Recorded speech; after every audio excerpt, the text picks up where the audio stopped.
Doctor صاحب وہ ابھی جیسے ہمارے کالر کا فون آیا تھا وہ کہہ رہے تھے کہ وہ جو میتیں جو لاشیں نہیں ملتی جو وارثین تک نہیں پہنچتی اور پھر وہ ان کو سپرد خاک نہیں کرتے تو پھر ان کے ساتھ کیا ہوتا ہے؟ کیونکہ جیسے ہم تو یہاں قبر کی منزلوں کی اتنی بات کر رہے ہیں. بسم اللہ الرحمن الرحیم.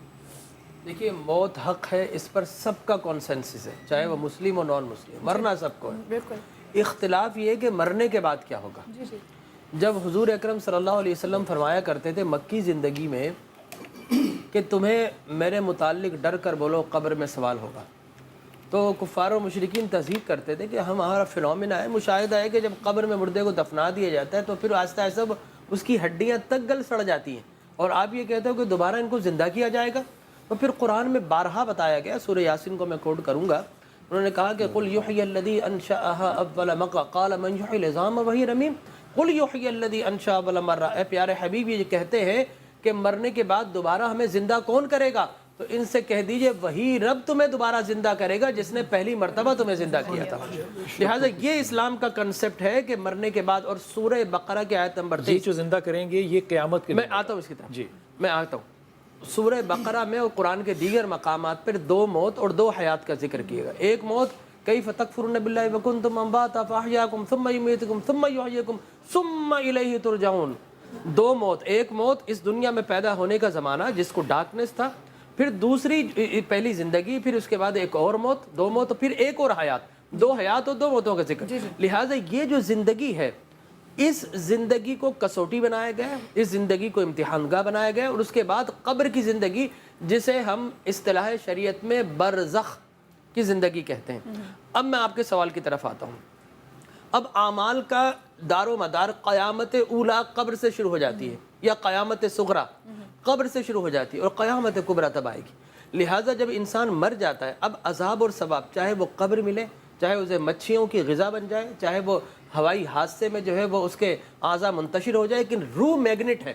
اس کو قرآن سے میں کہوں گا کہ حضرت ابراہیم علیہ السلام نے پورا کیف ربی ارینی کیف تحیی الموتی قال اولم تؤمن، کہ اے رب تو دکھا دے مجھے کہ تو کس طرح مردوں کو زندہ کرتا ہے.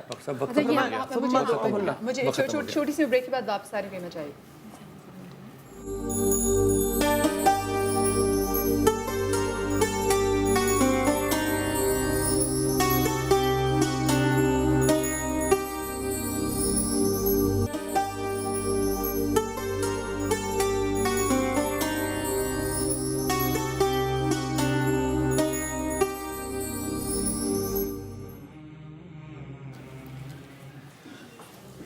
بسم اللہ الرحمن الرحیم. بریک کے بعد ایک بار پھر سے خوش آمدید. اور کیونکہ وقت بہت کم ہے تو وقت کی قلت کو ملحوظ خاطر رکھتے ہوئے ڈاکٹر صاحب جی بالکل. دیکھیں ہم بات کر رہے ہیں کہ مرنے کے بعد بعض انسان کی لاشوں کے ریزے ریزے ہو کر ہواؤں میں بکھر جاتے ہیں. روح میگنیٹ ہے، ٹھیک ہے نا. حضرت ابراہیم علیہ السلام نے وہ کہا کہ قیمہ بنا کر پھینک دو پرندوں کا، ثم ادعونا یاتینا غثایا، تم انہیں پکارو.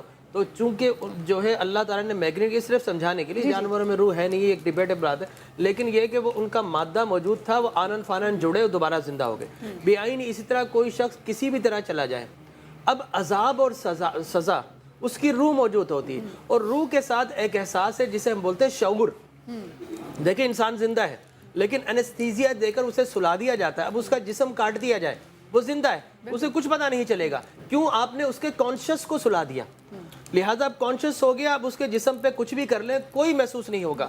لہٰذا روح نکل جاتی ہے، جسم تباہ ہو جائے، لیکن اس کا شعور جو ہے وہ زندہ رہتا ہے. چاہے وہ حیات برزخ میں قبر کی زندگی ملے، چاہے وہ سمندر کے حوالے کر دے، چاہے فضاؤں میں کہ اس کا شعور زندہ رہتا ہے. اور شعور پر ہی سزا اور جزا کا اطلاق ہوتا ہے. اور یہی شعور جب ہم سوتے ہیں تو وہ روح سلانی کے ذریعے چلا جاتا ہے. آپ خواب کو ڈراؤنا دیکھتے ہیں، آپ کے جسم پر پسینے طاری ہوتے ہیں، اس لیے کہ آپ کا شعور سویا اور وہ روح سلانی کے ساتھ چلا گیا. شعور عینیت جو ہے وہ باقی رہتا ہے اور اسی پر جزا اور سزا ہے. اور انسان اس کو فیل کرتا ہے کہ مجھے ٹارچر کیا جا رہا ہے یا مجھے ٹھنڈی ہے، تو شعور کبھی ختم نہیں ہوتا، اسی پر جزا اور سزا کا قانون ہوتا ہے.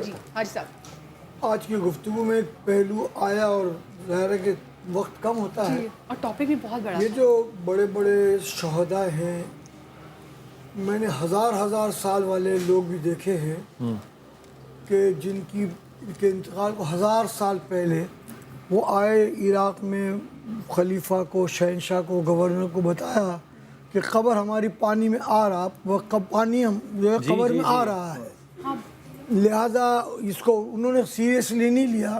پھر چیف جسٹس کو خواب میں آئے، الٹیمیٹلی ڈیسائیڈ ہوا کہ ان کی قبر کشائی کی جائے. اس سے پہلے جیولوجسٹ کو بلایا گیا اور قبر کے چاروں طرف دیکھا گیا کہ کہیں سے پانی آ رہا ہے. نہیں آ رہا. پانی تو نہیں آ رہا تھا، لیکن جب کھولا گیا ایک جرمن آئیز اسپیشلسٹ بھی موجود تھا، تو اس نے کہا ذرا مجھے بھی دیکھنے دینا. تو اس نے صرف آنکھ کھول کر کے کلمہ پڑھ کر وہ مسلمان ہو گیا. وہ صحابہ تھے، وہاں سے ان کی جگہ منتقل کی گئی. اور یہ نہیں کہ صرف صحابہ کے دور میں، اسی پاکستان میں پشاور میں رینجرز کے علاقے میں شکور ملنگ بابا رحمۃ اللہ کا مزار تھا. انہوں نے کہا رینجرز والوں نے کہ ہمیں اب اس کو دوبارہ بنانا تو نکالا جائے. ان کو نکالا گیا انتقال کے 70-80 سال بعد، بالکل سلامت جیسے ہوتے ہیں. تو اس لیے یہ تصور جو ایک ہے کہ وہ ختم ہو گئے تو ختم عام آدمی ہو ہی جاتا ہے، لیکن جو اللہ کے نیک بندے ہوتے ہیں جنہوں نے زندگی گزاری اللہ کے لیے، تو اللہ ان کے بعد ان پر ایسا انعام فرماتا اور ہے. جو قبر ہے ان کے لیے آرام کا ان کی روح اصل میں اسٹرانگ ہوتی ہے. جس طرح سورج کتنا ملینز آف لائٹ ایئر کے فاصلے میں نیچے روشنی ڈالتا ہے، اسی طرح جو نیک روح ہوتی ہے وہ عالم علیین میں رہتی ہے، لیکن اتنی اسٹرانگ ہوتی ہے کہ وہ اس جسم کے اندر مستقل جو ہے اس کو زندہ رکھنے کا سبب بنتی ہے. جی آپ یہ بالکل صحیح کہہ رہے ہیں کہ جو انبیاء ہیں، اولیاء ہیں، شہداء ہیں، ان کی روحیں اور ان کے جسم دونوں یکساں ان کی توقیر کی جاتی ہے. ان کے جسموں کی بھی ایسے ہی حفاظت کی جاتی ہے. انہیں بھی مٹی یا کیڑے مکوڑے کوئی گزن نہیں پہنچا سکتے.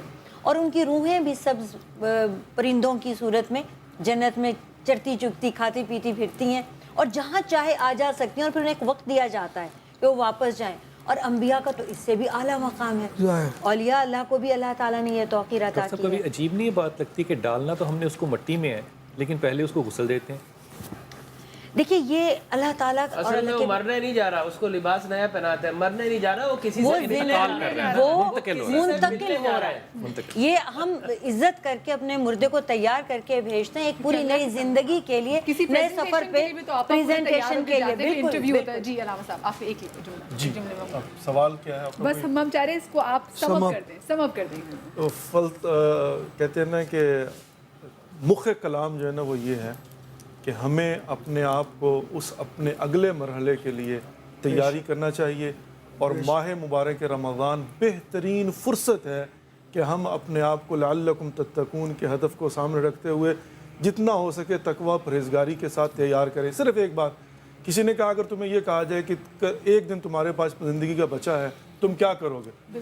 کسی نے کہا میں نمازیں پڑھوں گا، کسی نے کہا ماں باپ کی خدمت کروں گا، کسی نے کہا قرضہ دوں گا، کسی نے کہا حج کرنے چلا جاؤں گا، کسی نے کیا. ایک ولی خدا تھا، اس سے پوچھا تم کیا کرو گے؟ اس نے کہا جو اب کر رہا ہوں وہی کروں گا. کہا کیا مطلب؟ کہا میرا وظیفہ یہی بنتا ہے میرے بھائی، اگر تو نے قرض دینا تو دے دینا، اگر تو نے نمازیں پڑھنی ہے تو پڑھ لینا، اگر تو نے عبادت کرنی تو کر لینا. انتظار کیوں کرتا موت کا ہے؟ انتظار کیوں کرتا ہے؟ جو تمہارا وظیفہ اس کو سر انجام دو. جب ہم تیاری کر کے جائیں گے تو اگلے مرحلے میں اب یقین کے ساتھ شک بھی، وہاں پر جب ہم اس زمرے میں آئیں گے ہی نہیں کہ جن کو عذاب ہونا ہے، تو پھر مجھے کیا فرق پڑتا ہے؟ جو انعام و کرام خدا کی طرف سے ملے گا الحمدللہ رب العالمین. یہ یقین کامل ہے. یہ